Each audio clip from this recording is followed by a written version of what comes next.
Et comme chaque jour, c'est en direct d'ici, sur d'ici TV, la télévision des Alpes du Sud, la télévision des Hautes-Alpes et de l'Ubaye. Et de l'Ubaye, ce soir, on va beaucoup en parler avec notre invité Pierre-Martin Charpenel.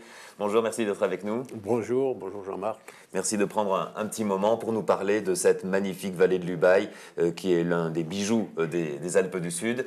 Vous la connaissez par cœur parce que vous avez été l'initiateur, le créateur de ce que l'on appelle, alors je vais mal le prononcer, la Sabenza de la vallée. Ce qui veut dire connaissance de la vallée. Quand on a décidé de créer cette association, le thème c'était connaissance de la vallée. On était tous d'accord. Et là, il y avait un ancien notaire qui s'appelait Jean Méran qui dit c'est la Sabenza, on pourrait dire. Ah, le mot nous a plu, on l'a gardé.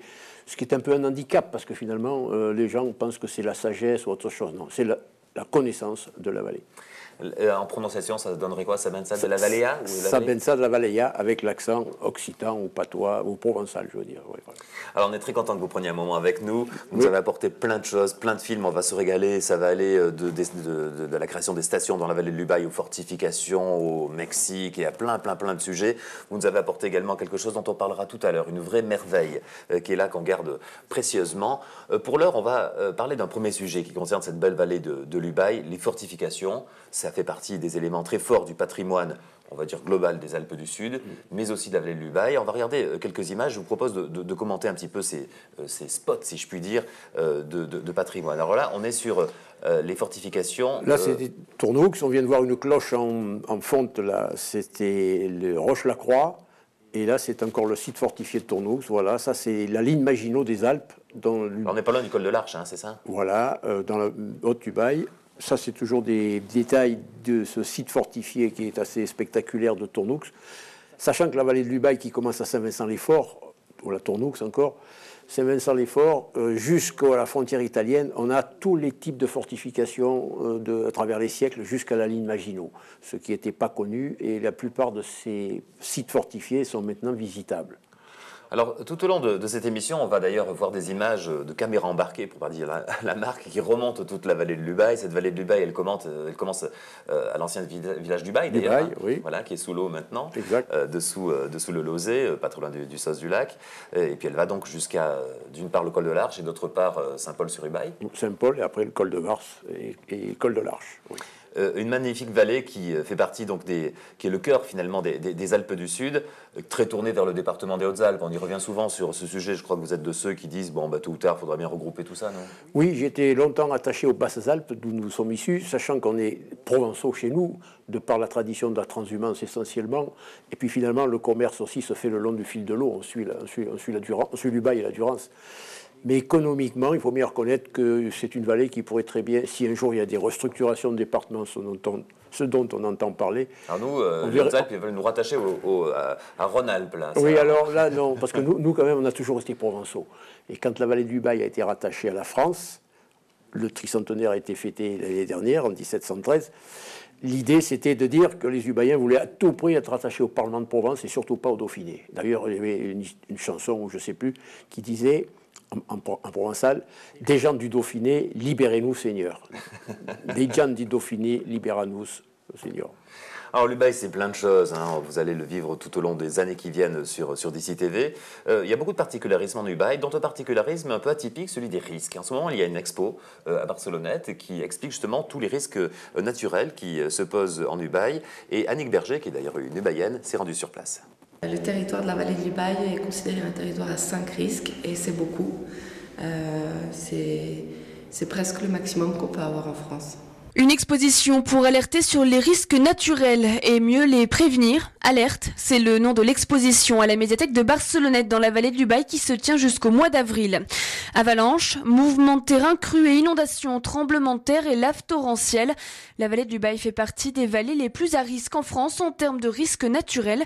Et l'étude menée par Marie Charrière de l'Université canadienne de Delft est le résultat de plus d'1 an de recherche sur la vallée avec un but, mieux préparer les populations et les élus à prévenir ces risques. Alors le but, c'est un but de prévention, expliquer un peu les processus de manière scientifique et ça au travers d'exemples locaux. Donc il y a uniquement des photos, des témoignages, des cartes qui viennent de la vallée de l'Ubaye en fait.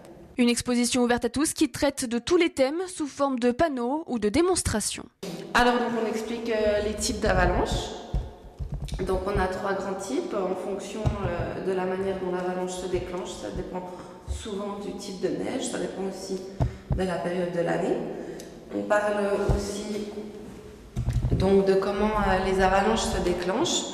Et puis on donne quelques exemples de ce qui s'est passé en Ubaye. Dans la vallée d'Ubaye, il y a aussi l'aléa naturel qui est les crues et les laves torrentielles. Donc crues, inondations, c'est plutôt la rivière principale, ici l'Ubaye. La dernière très grande inondation était en 1957. En 2008, on a eu presque une inondation qui a débordé, mais heureusement ça ne l'a pas été. Et puis le deuxième grand aléa qui se produit très très fréquemment dans l'Ubaye, ce sont les laves torrentielles, c'est-à-dire que c'est une espèce de boue suite à un orage très violent, en général avec la grêle l'été. De grandes quantités d'eau arrivent dans les torrents, prennent tout le matériel qui a été érodé précédemment et fait une espèce de boue qui transporte beaucoup de sédiments et on l'appelle lave parce que ça ressemble à une lave d'un volcan en fait. Si on continue l'exposition, en fait, on arrive après avoir parlé des processus physiques, on arrive à qu'est-ce qu'on peut faire pour se protéger de ces dangers naturels. Donc il y a plusieurs choses. Il y a 2 grands groupes de mesures, c'est les mesures de prévention structurelle, c'est-à-dire on construit quelque chose, et il y a les mesures de prévention non structurelle, qui sont l'aménagement du territoire, l'information, le système d'alerte et les gestes qui sauvent en fait. Alerte, c'est donc jusqu'à avril à la médiathèque de Barcelonnette, ouvert tous les jours du lundi au vendredi.